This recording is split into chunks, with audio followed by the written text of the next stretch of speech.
पंकज भाई, आम आदमी पार्टी कहीं बिल्कुल दबे किनारे पे चली गई थी, हाशिए पर खड़ी हो गई थी। एकदम से एक मुद्दा उनको मिल गया है, लेकर के वो आगे बढ़ते हुए दिखाई दे रहे हैं, गहमा गहमी मचा रहे हैं। सीधे प्रधानमंत्री आवास का घेराव करने निकल पड़े। तो ये मतलब प्रधानमंत्री के दरवाजे पर दस्तक देने अगर चल दिए हैं, तो भाई उनके हाथ में एक मुद्दा तो लग ही रहा है। और निश्चित तौर पे जब प्रधानमंत्री आवास की बात आएगी तो मेन स्ट्रीम मीडिया दिन भर उनकी बात करेगा, चर्चाएं करेगा उस पर कि देखिए कितना बड़ा खतरा हो गया, कितना बड़ा खतरा हो गया। एकदम से एक मुद्दा उनको मिल गया भुनाने के लिए। और शायद यही वजह है प्रधानमंत्री आवास को उन्होंने टारगेट किया। बिल्कुल सही कह रहे हैं आप। दरअसल देखिए, जब विधानसभा के चुनाव के बाद ऑलमोस्ट 1 साल होने को है, अरविंद केजरीवाल जी को इस तरीके से पहली बार लोग देख पा रहे हैं, और दिल्ली के लोग भी देख रहे हैं और देश के लोग भी देख रहे हैं। इससे पहले जब सरकारें थी, तो आपको मालूम है कि यहाँ पे कितना ये ब्रॉडकास्टिंग का कितना बजट था, और किस तरीके से मोदी जी के न चाहते हुए भी अरविंद केजरीवाल मीडिया मैनेजमेंट के खिलाड़ी होने के नाते वो छाए रहते थे। और दिल्ली चूंकि राजधानी है, तो मोदी जी के नाक के नीचे वो तमाम चीजें करते थे, और देश के लोग भी जानते थे, देखते थे, और दिल्ली के लोग भी जानते देखते थे। इनको जो एक जेल से आने के बाद जो एक ताकत मिली है, या जो इन्होंने देखा है जब जेनजी का प्रोटेस्ट हुआ, और उसके बाद जब केंद्र सरकार या कहें मोदी सरकार जब बैकफुट पे आई, तब अरविंद केजरीवाल को लगा कि नहीं भाई, अब जो है बिल में रहना ठीक नहीं है, नहीं तो जो भी जनाधार बचा हुआ है वो भी धीरे धीरे सरक जाएगा। तो उनको लगा कि ये माकूल समय है, और इसमें कहीं दो राय नहीं है कि आप ये देखिए कि E20 से लगभग देश में सभी लोग प्रभावित हैं। दिल्ली एक ऐसा शहर है जहां पे सबसे बहुतायत संख्या में गाड़ियां चलती हैं सड़कों पे, और मुझे लगता है कि जितने मेट्रोपॉलिटन है उसमें सबसे ज्यादा गाड़ियां दिल्ली में ही चलती हैं। सबके पास मोटे तौर पे कम से कम एक स्कूटी जरूर है, और अगर स्कूटी का इंजन चौक होता है तो निश्चित तौर पे उसके लिए E20 जिम्मेदार है।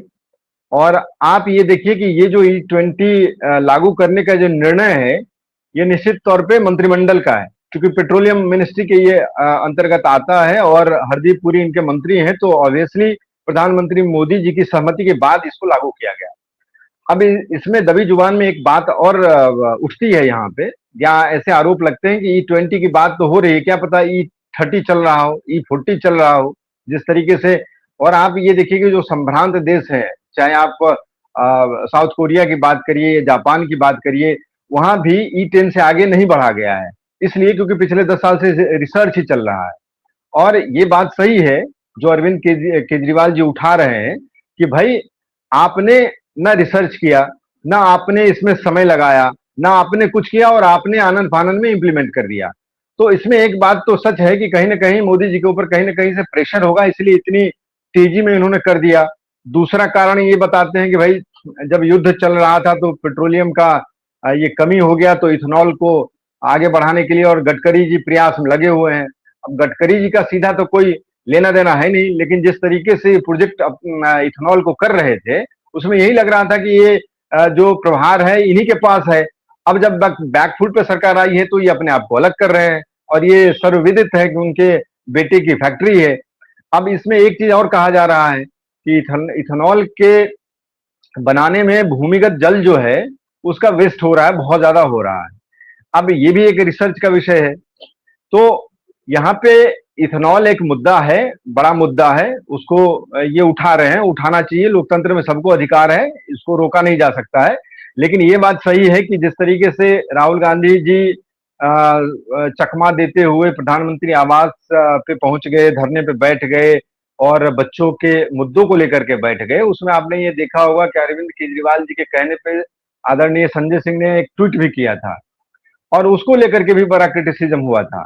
जिस तरीके से उन्होंने कांग्रेस को बीजेपी से कनेक्ट करते हुए एक उन्होंने ट्वीट किया था, तो ये लगने लगा कि भाई, हर मुद्दा अगर कांग्रेस पार्टी के पास चला जाएगा तो इनके पास क्या बचेगा। तो चूंकि भाजपा की यहाँ ट्रिपल इंजन की सरकार चल रही है, अब ये विपक्ष में है, तो इनको किसी न किसी मुद्दे को लेकर के जनता के बीच में जाना है, और यही एक कारण है कि ये आवाज उठा रहे हैं। दूसरी बात ये है कि पंजाब में चुनाव है, और पंजाब में चुनाव है तो दिल्ली एक एपिक सेंटर है, और आम आदमी पार्टी के लिए खास करके वहां स्टेक दांव पे लगा हुआ है। अब एक सरकार वहां है, अब सपोज करिए कि यहाँ वो दिखते नहीं है जिस तरीके से, और ये आरोप लगते रहे कि जब दिल्ली में चुनाव हार गए तो तमाम लोग यहाँ के वहां शिफ्ट हो गए, और पंजाब में सब लोग लग गए और वहीं पे सरकार चलाने लग गए।